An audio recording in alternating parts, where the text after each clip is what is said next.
Why hello all of you beautiful people out there and my loyal minions. It's your hypnogod Mastermind Fred Lee here with another Fred Talk. Before we get on with this episode, make sure you smash that like button and subscribe if you haven't already, and don't forget to bring that bell icon so you don't miss out on a brand new episode. In this episode, we're going to be going over exactly how to better manage and cope with anxiety. Now, before you proceed, obviously, if you think you have anxiety, make sure you speak with your primary caregiver before proceeding on any other plans that you want to consider when dealing with this unfortunate ailment.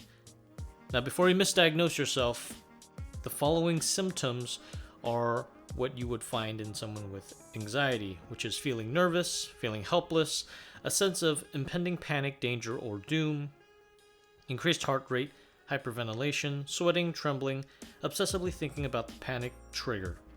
And of course, this will be so much so to the point where you blow things out of proportion compared to what the actual danger is, as well as it gets to the point where you're not being able to function in everyday society. To better mitigate that, and also some of these tips can be ways to prevent possibly developing anxiety, because there's not just psychological triggers but also physiological reasons why you may be more prone to anxiety. These tips are especially important to keep in mind. First and foremost is the obvious, and I've talked about this in some of my either one of my previous episodes or in one of my series, Live Like a Boss, and that is keep physically active. Develop a routine so that you're physically active most days of the week. Exercise is a powerful stress reducer.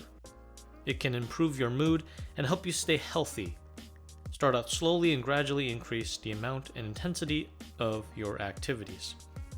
Pretty straightforward, and these also compound with having an active, healthy lifestyle, and as avoid alcohol and recreational drugs. These substances can cause or worsen anxiety, and if you can't quit on your own, see your own healthcare provider or find a support group to help you. But do keep in mind, not all support groups are the best, so you're better off finding a professional that can go in depth to exactly figure out why you're not able to let go on your own and what you can do to overall kick the habit and live life however you want to live. And this kind of falls back and touches upon the previous one, which is quit smoking and cut back or quit drinking caffeinated beverages. Caffeinated beverages is considered a substance, and caffeine is somewhat of a drug as well, because a lot of people are addicted to it. As such, nicotine and caffeine can worsen anxiety. The next tip is to use stress management and relaxation techniques. Visualization, meditation, and yoga are examples of relaxation techniques that can ease anxiety. Specifically, visualization is a lot more practical, as this is something that you can actively do, because with meditation and yoga, considering how most of them are done in a classroom quiet setting, you're going to have to think like a Tibetan monk on this one, since meditation is not, I repeat, meditation is not sitting in absolute silence and in isolation and all that stuff. You cannot do that in everyday life. It's virtually impossible unless if you live on your own. In this modern day and age where everyone has a lot of things going on, meditation is simply just focusing on your breath or focusing on one particular thing that makes you comfortable. Take that and play around with it and you'll find something that works. Obviously, with all this relaxation talk, we definitely need to consider sleep. Make sleep a priority. Do what you can to make sure you get enough sleep to feel rested. Talk to your doctor, all that stuff, and make sure that you are getting a full, well-rested sleep. Because not all sleep is created equal, as some of you may know. This also builds up upon a previous few points, which is eat healthy foods. So, specifically, a diet that incorporates vegetables, fruits, whole grains, and fish, and that may be linked to reduce anxiety. You can also consult with any nutrition specialist out there, and they can break down exactly what foods would be more bioavailable in terms of the essential nutrients you'll need to ensure that you don't develop anxiety or ways to prevent it Just speak with a specialist. You'll get exactly what you need. But on your own, start eating healthier if you haven't really eaten your fruits and veggies and all that stuff. And make sure in terms of what you consume, we're looking for complex, specific food items. Again, speak with a nutritional specialist if you want more details on exactly what that is. The next tip is to learn about your disorder. Take the time to go to the doctor to find out what might be causing your specific condition and what treatments might be best for you.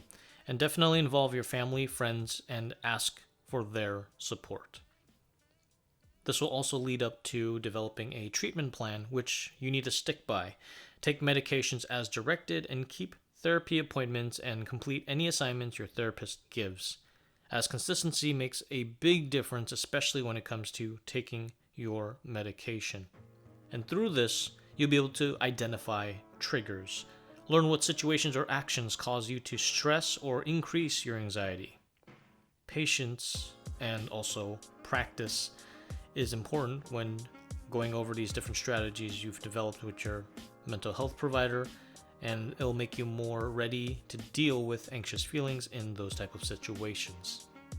Keeping all of that data is important, so keep a log, keep a journal, keep track of your personal life. This will help you and your mental health provider identify what's causing you to stress and what seems to help you feel better. And the last but not least, socialize. Don't let worries isolate you from loved ones or activities.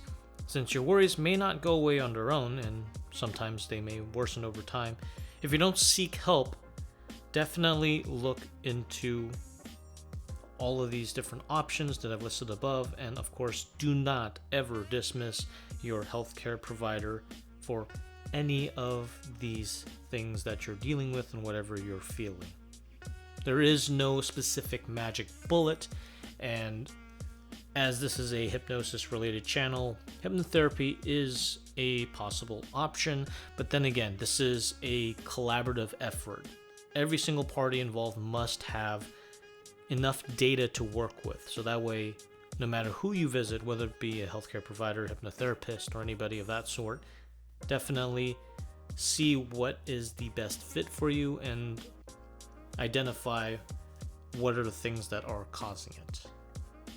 I'm Fred Lee, and thank you for listening to my Fred Talk.